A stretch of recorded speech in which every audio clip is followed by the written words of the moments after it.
The FEI is a billion-dollar corporation, and ultimately horse sports are about the money for them. It's not about horse welfare. It's not about love of the horse.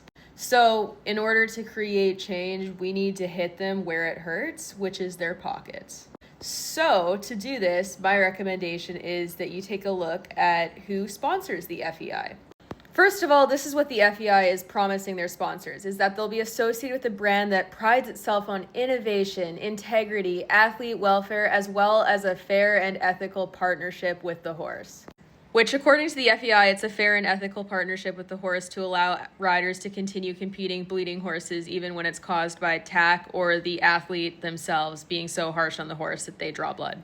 Anyways, these are a few of their listed sponsors on their website. They also have title sponsors for specific events, so sponsors may vary from event to event, so you can look at individual event sponsorships. I would recommend contacting all these companies to inform them that you do not want to support their products if they're going to be openly supporting an organization that promotes horse abuse, particularly considering that what the FEI is promising their sponsors is that they're going to be supporting a brand that upholds integrity and cares about horse welfare, which clearly is not the case.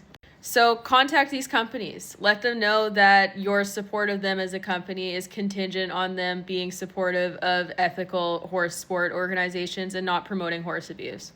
These are the primary partners that are listed on the FEI website, but as I said, there's more because individual title sponsors will take on individual events.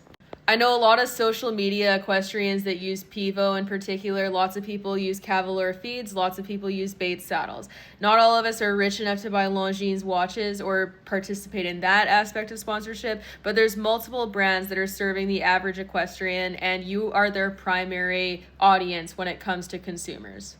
So if their primary audience tells them that they don't support the company, if the company is going to openly support an abusive and unethical organization, it will hurt those sponsors and it will pressure them to pull out of sponsoring the FEI. If the FEI starts to lose sponsors, they lose money. Their entire existence is reliant on sponsorship and public support.